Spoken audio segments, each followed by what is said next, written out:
I'm Amara, 34, and I lost everything in my divorce.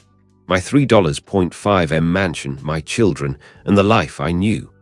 My ex-husband, Victor, smirked as the judge signed the papers, granting him full custody because I lacked financial stability.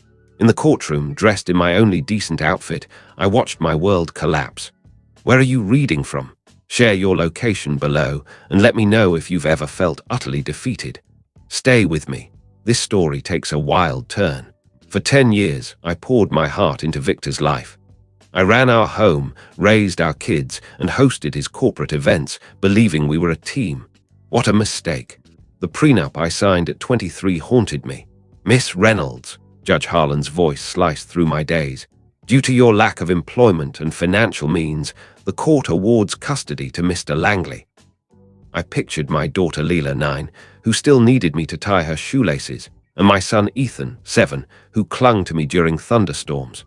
Your Honor, I began, but my lawyer's hand stopped me. The ruling was final. Victor had branded me a useless housewife, dismissing my sociology degree and the career I abandoned for him. Leaving the courthouse felt like exiting a funeral. My old social circle would gossip. Poor Amara, she should have known. No one would help. That's how their world worked. In the parking lot, Victor was buckling Leela and Ethan into his sleek Audi. Leela's tear-streaked face pressed against the window. Ethan stared blankly ahead. I mouthed, "I love you," but Victor sped off before Leela could respond. Clutching the keys to my beat-up Toyota, my only asset from before the marriage, I knew I had one place left. The crumbling cottage my mother left me 2 years ago. I'd never stayed there. Victor always dismissed it as a worthless dump. The 2-hour drive through Misty Hills led to a sagging colonial house, its paint chipped, windows cracked, and porch overgrown. This was my fresh start, free from Victor's name. Inside, the air smelled of dust and nostalgia. Mom's furniture lay under faded sheets. The lights flickered, and the water ran muddy before clearing. With $900 in my bank account and a single suitcase, I stood in the kitchen, overwhelmed.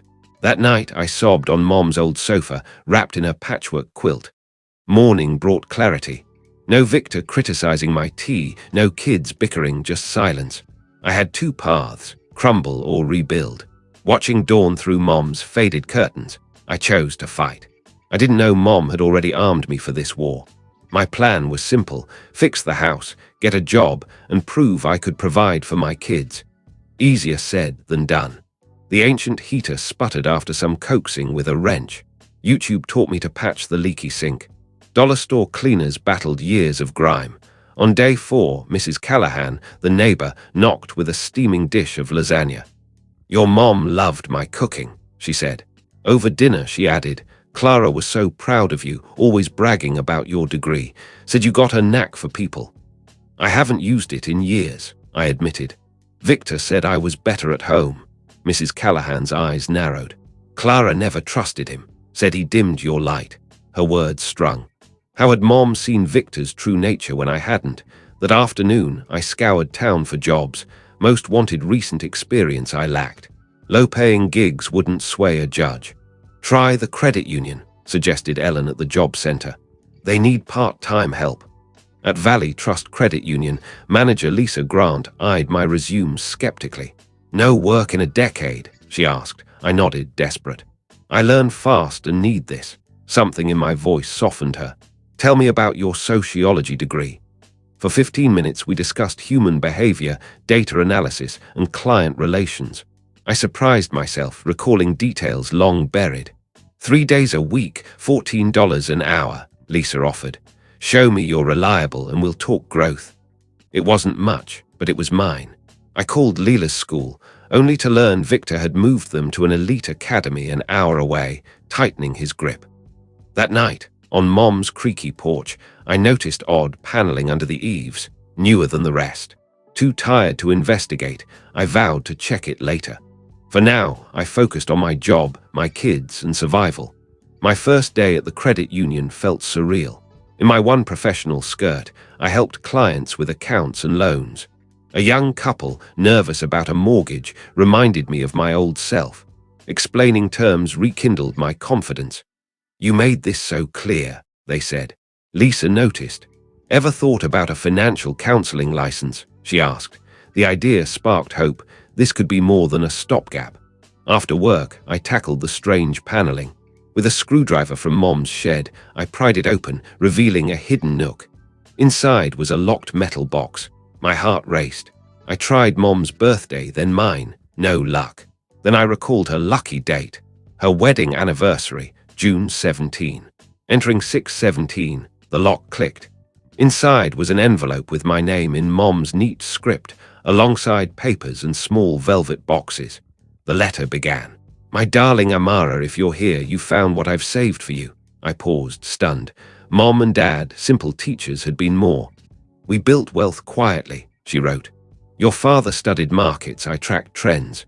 We invested wisely, lived modestly, and hid it for you. They'd amassed trusts, properties, and accounts Victor couldn't touch, knowing he'd try to control me. The documents listed stocks, bonds, and accounts totaling $2.8 million. Jewelry, emeralds, gold lay in the boxes, plus a $4 million insurance policy in my name. A key and a card for a bank vault 30 miles away promised more. Vault 319 holds the rest, Mom wrote. At the bank, the vault revealed deeds to 3 rental homes, a storefront, and mineral rights on 200 acres, plus detailed investment plans. Mom's rental income alone could support me.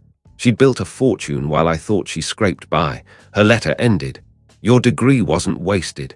You have Dad's logic and my foresight. Use it. I laughed and cried at her genius. Victor thought he'd won, but Mom had outplayed him decades ago. With these resources, I hired a lawyer, rebuilt my career, and fought for my kids, proving no one could keep me down.